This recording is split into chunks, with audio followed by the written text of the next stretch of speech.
Hi everyone, this is Zach. How many of you heard that the math works on the globe Earth model but it doesn't work on the flat Earth model? Have you ever tried to see if this is true? Have you ever tried to debunk it?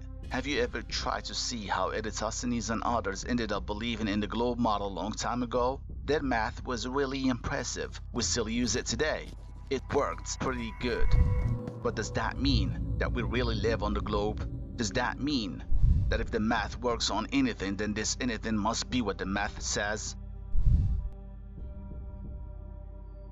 The math doesn't lie. Yes, that's true. But what if we unintentionally miss something while doing the math, and we impress the entire world, generation after generation, and 1,000 years later, someone else discovered the missing piece. Then he did the math again, and he found out that all the calculations were incorrect. If you were him, what would you do? Sit back and sleep, or tell everybody? Would people believe you? This video is very important and it needs a lot of concentration, so leave whatever you are doing and focus on this video. But if you watch the entire video and you still feel like you didn't get the point, then watch it again and you will get it, trust me. One more thing. We will work with numbers here, but don't panic. Even if you were the worst student ever, you will still understand it because the math here is more than easy and all you have to do is focus.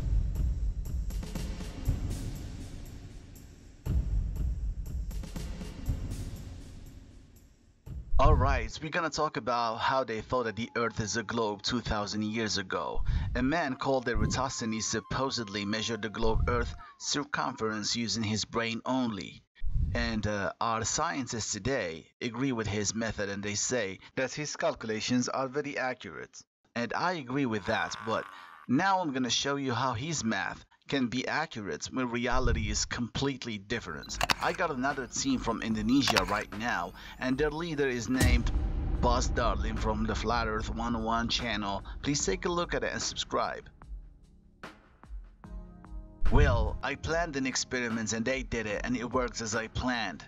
This experiment is gonna prove to you how we can convert a flat table to a round table.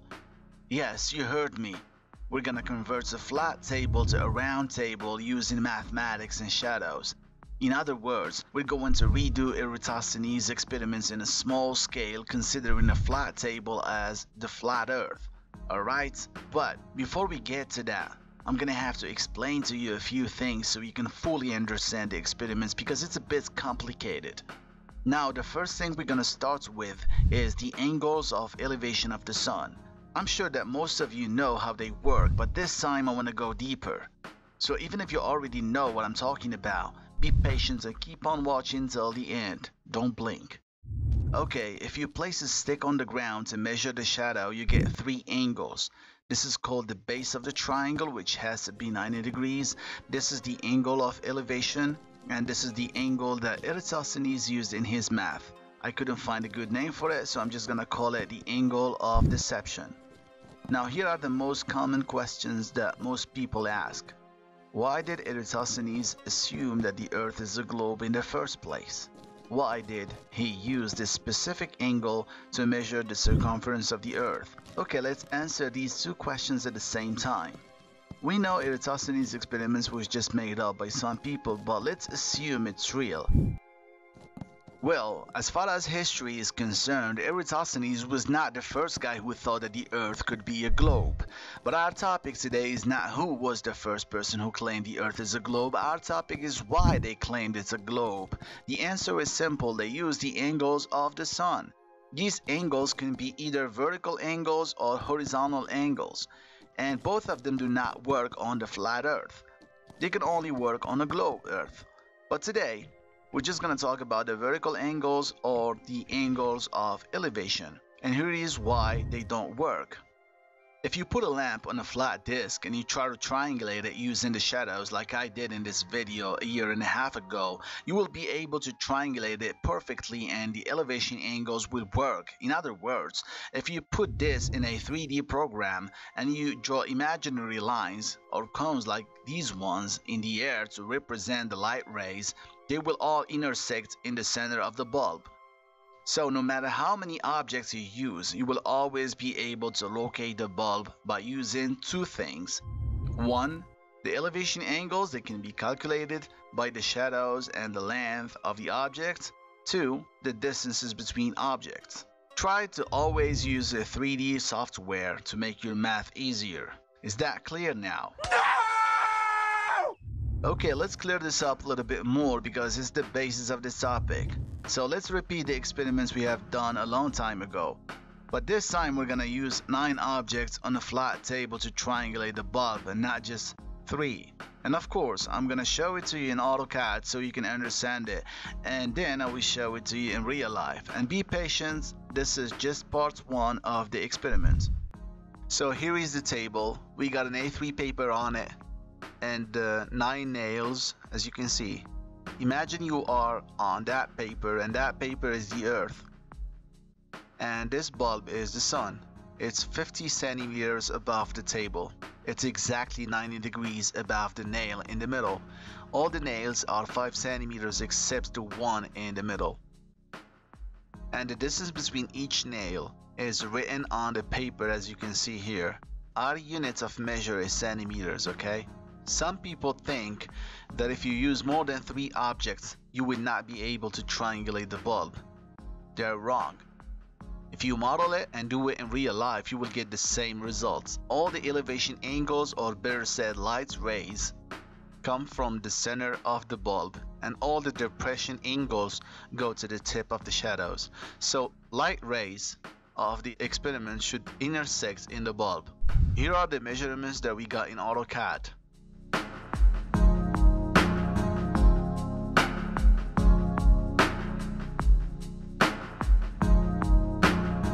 But of course, this is just a 3D program. Now we're gonna do the same exact thing in real life, and we will get the same length of the shadows. And I am so sorry that I have no way to prove to you that we are not faking this experiment. Well, I guess there is only one way to find out. You're gonna have to do it yourself. Don't trust me, trust yourself.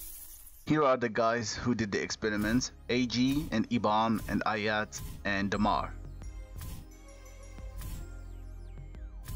So here is the experiment. The nails are 5 centimeters long. The one in the middle was put there just to demonstrate that the bulb is 90 degrees above it. And as you can see, it has no shadow at all. The farthest nail is 15 centimeters away from the center, and the closest is 5 centimeters away from the center. And the last one is 10 centimeters away. We used 9 nails and 3 distances because the lens was not big enough. They put the 5 centimeter nails and the bulb in the appropriate distances, and here are the measurements of each shadow. Please compare them to the results of the 3D model that you got on the screen. If you do this correctly, you will get a very precise results. I did this before, and people who have been following me already know it. So if you are new and you want to watch this with great detail, just click on this link right here and watch my other video. You will find the link in the description. The 3D model here matched reality so accurately. All the shadows that I got in the 3D model matched the shadows that we got on this table. And as I said before, that was just part 1. Wait for part 2. Now, if we were Eratosthenes' friends and wanted to do the same thing with the sun in real life, our experiments would fail. We would not be able to triangulate the sun. The cones or the lines that we would draw to triangulate the sun would not intersect in one point like in the 3D model that I just showed you. And this is gonna make us think that the earth is not flat, because the triangulations worked on the experiments that we did on the flat table, but did not work on the sun in real life. So something must be wrong. You would think, what is it? This must mean that the earth is not flat. So if we really were those scientists, you would have to think about something else, like the earth being a globe, for example. Yeah. So this is how they came up with the globe theory. The angles of elevation led them to think about the globe model. They were just assumptions based on mathematics. Forgive me, but I'm gonna say this one more time. If you use more than 3 positions to triangulate the sun, assuming that the earth is flat, your triangulation will never work. No matter how hard you try, you will always fail. The sun rays will never intersect in one point. I have been doing this for a long time and I had to come to this conclusion. Some of you might think that if the distances between the objects are not accurate, then the triangulation will not work. And I agree with that, but even if the distances were 100% accurate, the triangulations would never work. And I'm gonna prove what I'm saying with another experiment. As we said in the previous videos about refraction, the sun is never in its real position. Even modern science agrees with us. What you are triangulating is a reflection of the sun, and this is why your triangulation will never work. Imagine yourself in the bottom of a swimming pool trying to triangulate a bulb that is above the water. You will never be able to triangulate it unless you know how refraction works on water. The experiments will explain this better. Just stay with us. So Eratosthenes and his friends decided that the Earth is not flat, because there was no way to make the angles of elevation work and make sense. For example, whenever they triangulate the sun from two positions, the distance to the sun appears to be around 3,000 miles. And at the same time they triangulate it from two other positions and they get a distance of 4,000 miles. Solving this at that time was impossible, and it was still impossible to us until a few months ago. Anyways, these mathematicians had to find a way to make these angles work, so they assumed that the Earth is a globe and the sun rays come to Earth in parallel lines, because this was the only way to make the angles work. So their only problem was how to know the circumference of the Earth so that angles can work perfectly. Eratosthenes supposedly had this brilliant idea. There was a well in Syene in Egypt, and the sun used to pass directly above it once a year, which means that the sun at that time was 90 degrees above that well. The next year, at the same time and date, he went to Alexandria and he placed a stick on the ground and he noticed that the stick had a shadow. So he measured this angle of deception and it was 7.2 degrees. So he thought that the Earth must be a sphere and that he could calculate it. He just needed to know the distance between Syene and Alexandria. So he sent a guy to measure the distance, which was about 5,000 miles or 800 kilometers. So this angle right here, 7.2, has to be equal to the central angle of any sphere, and that made everything else easy for him. A sphere is 360 degrees, so all he had to do is divide 360 by the angle of deception, which was 7.2 degrees, to get 50. So if we draw a circle like this and draw a line like this and repeat it 50 times, it will give us this angle, 7.2 degrees between each two lines. So in order to get the circumference of the Earth, he had to multiply 50 by the distance, which was 500 miles, and he got 25,000 miles or 40,000 kilometers. So that has been the circumference of the Earth since that time, which is really precise for someone who had no equipment at all. Very smart move, NASA. All you had to do was correct the calculations a bit more, and that's it. Now the math works beautifully on this new circumference of the globe Earth, 24,900 miles. I wonder if you were a scientist and you wanted to prove that the Earth is a globe, would you just do one experiment and that's it? Did this guy Eratosthenes repeat this experiment many times in different places before assuming it's a globe? Okay, doesn't matter now, let's just believe it. Okay, let me show you how the angles work on the globe model. It doesn't matter how big the globe is. The angles will work the same, but we will use this exact radius of the Earth, 3,959 miles. I'm gonna divide the Earth into 24 parts because it takes the Earth 24 hours to rotate. So, here is the distance between each point. And that means that if you are here, your elevation angle will be 90 degrees because the sun is right above your head. So imagine you got friends all over the globe. Your friend right here will not have the sun directly overhead because he is 1 hour away from you. So his elevation angle is going to be 75 degrees because the Earth rotates 15 degrees every hour. So every hour you will have 15 degrees less. Here you're gonna have 75 degrees, and here you're gonna have 60 degrees, and here 45 degrees, and so on. If this is confusing, then here is an easy way to know if this is accurate. Please go to suncock.org and go to the equator and make sure your latitude is around 0 degrees. You can change the date to the 21st March because the sun is above the equator at that time. And also change the time to 1 p.m. UTC plus 1. And then try to click around to find the 90-degree angle of the sun. Once you find it, change the time from 1 p.m. to 2 p.m. and you should get 75 degrees in the altitude of the sun.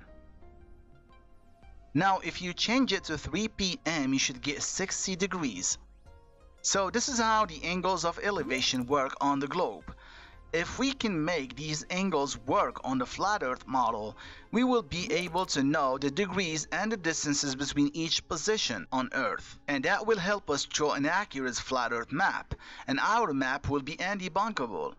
So to everyone who work on the flat earth map, please forget about the flight's duration and time zones. They will never ever help you draw an accurate map. Focus only on the angles of elevation and the horizontal angles, or what we call azimuth. And we're gonna talk about this in detail in the future. Now let's get back to what we have been doing. Do you realize now the weakness of the flat earth? If yes, then you will love what's coming next. Eratosthenes had no idea what the atmosphere is, so he just assumed that the sunlight comes in straight parallel lines to make his math work, and it did work. Now we know that the atmosphere bends the light. So if the sunlight really bends, then how come Eratosthenes' math is correct? It doesn't make any sense. His math was based on straight lines. So I believe that in order to save the globe model, our scientists told us that the atmosphere bends the light, but it's almost unnoticeable. So if the apparent sun is right above the horizon line, that means that the real sun is right below it, and the angle between them is around 0.84 degrees approximately. So are we supposed to believe this without any experiments to back up their claim? To me, this is just an assumption. The air is full of water and gases, and we know that water affects the light a lot. The air sometimes magnifies objects. It makes them look bigger and closer. Sometimes it works like water, sometimes it doesn't. We really don't know what it is or how it works. So scientists, please stop making up assumptions based on numbers. Okay, right now we're gonna redo Eratosthenes' experiments, but this time we will use refraction. The difference between part 1 and part 2 is refraction, so we added a concave lens to represent the atmosphere. The rest is still the same. And no, we are not saying that the atmosphere is concave. We don't know what it is. Each lens will give you an interesting result, so we chose a concave lens. So please focus on this, because it's gonna blow your mind. I'm gonna do my best to make it as easy as possible to understand. So the concave lens is 30 centimeters above the table and the bulb is still at the same height, 50 centimeters. The nail that is in the center of the paper is 90 degrees below the lens and the bulb. That is why it has no shadow at all. We put it there just to make sure it is 90 degrees below the bulb. The distance between each object is still the same as before, but as you can see now, the shadows are longer than before thanks to the concave lens. And this is what a concave lens does to the light. It makes light rays diverge, and this is why the shadows become longer. Okay, let's watch the experiment. I'm gonna put all the details on the screen because it's hard to see the numbers, okay? So we're gonna start with 10 centimeters distance.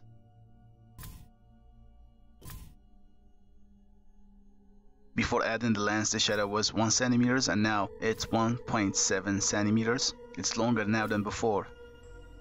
This nail right here is also 10 centimeters away from the center. And its shadow is the same as the previous one, 1.7 centimeters.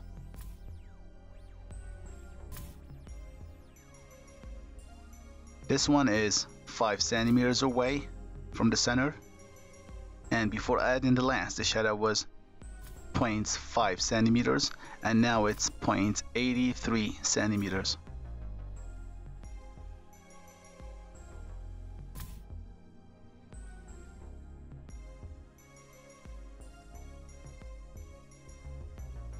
This one is the farthest, and it's 15 centimeters away from the center. Its shadow before adding the lens was 1.5 centimeters, and now it's 2.69 centimeters. We're using 2 decimals to show you how precise this can be on the globe table that you're gonna see later.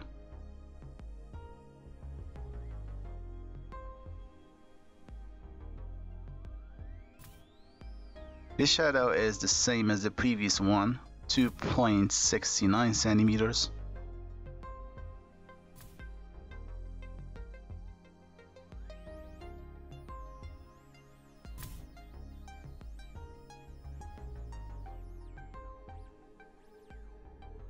This nail is also 10 centimeters away from the center, and its shadow is also 1.7 centimeters.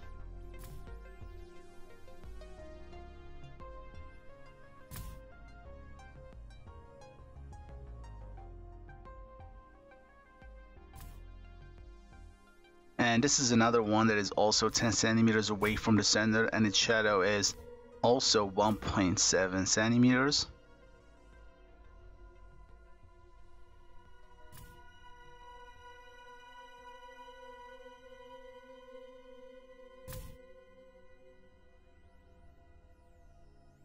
The last one is 5 centimeters away from the center,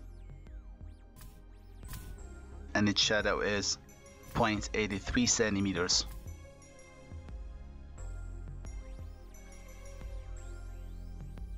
As you can see, even if we changed the directions of the nails, they had the same shadow. So the distances we are going to work with are 5, 10, and 15 centimeters. And the shadows we're going to work with are 0.83, 1.7, and 2.69 centimeters. Okay? So right now we are going to run a few tests. The first one is going to be triangulating the bulb using these long shadows. So to triangulate it, I'm going to have to model everything and make our math simple and easy to understand. So this is what I did. I draw the same thing you see on the table, and I draw a line from the tip of each shadow to the tip of each nail, and I just made the line longer to see where all these lines are going to intersect. Because if the light rays are coming from the bulb, then all the lines will intersect in the bulb like in the first experiments, right?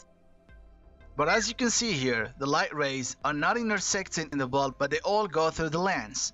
So that means that the lens is what is causing the shadows to become longer. Now imagine yourself so small on this paper, and you are trying to triangulate the bulb, but you have no idea if there is any lens in the sky, because you just can't see it like you can't see the atmosphere. So your triangulations will always fail, because they will always give you a different distance to the bulb, because the bulb is not what you think it is. You are just triangulating a reflection of it. If you were so small on that paper, then the lights you will see is just another image of the lights that is projecting somewhere on the lens. But from the table you cannot see it. So if you don't consider the lens, your math will not be correct, even if you make it work. Please imagine Eratosthenes is on that table right now looking at the bulb through that lens. Can he see where the real bulb is? Of course not. So he's gonna do some triangulations to know how far the bulb is. But he is so smart, he automatically realized that triangulating the bulb from a flat lens would never work, because every time he does that, he gets different distances to the bulb. So he thought that the table cannot be flat, because if it was flat, then the elevation angles or light rays will intersect in the center of the bulb, exactly like in the first experiment. He has to think that the table is round, because the math will only work on a round table, because he had no idea what the atmosphere can do to the light. So this is what Eratosthenes did in details. Imagine this nail on the left side is Alexandria and the nail in the middle is Syene. Sine in his experiments was 90 degrees below the sun, so that nail in our experiments is also 90 degrees below the bulb. Now the distance between Sine and Alexandria was 800 kilometers or 500 miles. But in our experiments, we can just assume it's 15 centimeters. We could have used 80 centimeters to scale it down, but we didn't have a bigger lens to cover that much distance. But it doesn't matter because the math of Eratosthenes works with all distances on the globe, and I'm gonna prove that to you too. Well, the shadow of this nail that represents Alexandria is 2.69 centimeters. So, to get the angle of deception that Eratosthenes used in his experiments, all we have to do is draw the nail that is 5 centimeters and draw the shadow that is 2.69 centimeters. And then we measure this angle and it is 28.26 degrees. So Eratosthenes divided 360 by his angle of deception, which was 7.2 degrees. But in our case, it's 28.26 degrees. So we get 12.73 centimeters and many decimals. Then Eratosthenes multiplied the results by the distance. If we want to do the same thing, then we should multiply 12.73 by 15 centimeters. So we get 191.08 centimeters in circumference. And that means that 191.08 centimeters is the circumference of the globe table. Now we can assume that the table is a globe because the angles work on it, right? So the table is now a globe with a circumference of 191.08 centimeters, which makes its radius to be 30.4113 centimeters. Okay, that's fantastic, but hey, get back here, we didn't finish yet. We are way better than Eratosthenes. We're gonna prove that the table is a globe by doing too many measurements and not just one. First, I'm going to measure the elevation angle of each nail. Here we go. This is the closest nail to the central nail, which is 5 centimeters away from it. Its angle of deception is 9.42 degrees and its angle of elevation is 80.58 degrees. Same thing for the other nail in the opposite side. They got the same shadows. Now, if we want to do Eratosthenes' formula, then we will do this. 360 degrees divided by 9.42 degrees, we will get 38.21 and many decimals. 38.21 times the distance, which is 5 centimeters, we will also get 191.08 centimeters. The result is like the first circumference we got from a distance of 15 centimeters, if you remember. Now we will do the same thing with the last distance, which is 10 centimeters, and we should get the same circumference. Let's take a look at its angle of deception, 18.84 degrees. So again, 360 degrees divided by the angle of elevation, that is 18.84 degrees, we get 19.1 and many decimals. 19.1 times 10, we get 191.08 again. And the angle of elevation of this one is 71.16 degrees. Let's test these angles on a ball like we did on the globe model. Let's see if these angles really work. So I'm gonna draw our globe table with a radius of 30.4113 centimeters. Circumference of 191.08 centimeters. Now I'm gonna draw the distance of 5, 10, and 15 centimeters on the globe table, because these are all the distances we used in the experiments with 9 objects. I was gonna use longer distances, but we only had a small concave lens that can't cover a bigger distance. So these are the distances. Now imagine the bulb rays are parallel just like the sun rays. The nails should be perpendicular on this globe, but we don't have to draw them because they are not necessary. So I'm gonna draw parallel light rays above these positions of these invisible nails that are on the globe now, not a flat surface. Now I'm gonna go ahead and draw tangent lines to be able to measure the angles. Now, as everything is drawn, we can start measuring the angles and comparing them with the angles we got on the flat table. Let's start with the angles of elevation. First, we will calculate the angles of the 5 centimeter distance. The angle of elevation is 80.58 degrees. The angle of 10 centimeter distance is 71.16 degrees. The angle of 15 centimeters distance is 61.74 degrees. If we compare them to the angles we got on the flat table, we get the same exact angles. Does that mean that the table is a globe? No. The problem here is that we are not accounting for refraction. We are just doing the blind math that Eratosthenes did 2,000 years ago. So refraction made us think that the flat table is actually a globe because the math could only work on the globe. You want to measure the angle of deception of Eratosthenes? Let's go back to our drawing. Now watch. Here is the first angle that has to be 9.42 degrees. The second angle should be double, so it has to be 18.84 degrees. And the third one has to be triple, 28.26 degrees. You will get these angles everywhere on this globe. Does that mean that the table is a globe? The math here works perfectly. Eratosthenes' math was simple and genius, but it's all wrong because he never accounted for refraction, and now our scientists are making refraction meaningless so that math can still work. But no, sir, refraction is not meaningless at all, and we can prove that day after day. And again, I'm not saying that the atmosphere is concave like this lens. I'm just giving you an example of one type of refraction that worked on the globe and didn't work on the flat plane, even if reality is a flat plane. And this is why they don't work on a flat table or a flat earth. If you are here and got friends everywhere on the table and all you have is the distance between all of you and the angles of elevation, then your lines of triangulation will meet somewhere on this line, way below the bulb. And that makes your triangulation incorrect. So you will end up saying that the table is a globe with a circumference of 191.08 centimeters, just like Eratosthenes. Well, smart people should already realize that the bulb we created by calculating angles from shadows has the same radius of the concave lens.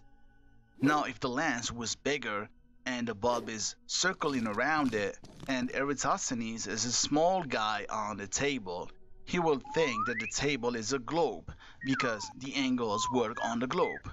Here is something to think about. What if the sun circles above the concave lens?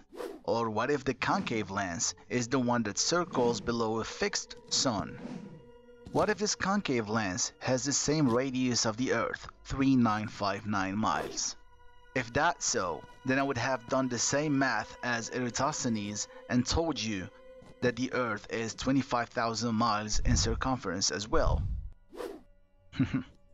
Do we deserve a like and share? We hope you enjoyed this video presentation by Dr. Zach. If you found this video informative, please like and share and subscribe to Dr. Zach. You can email Dr. Zach at zicoworld123@gmail.com. And thank you for watching.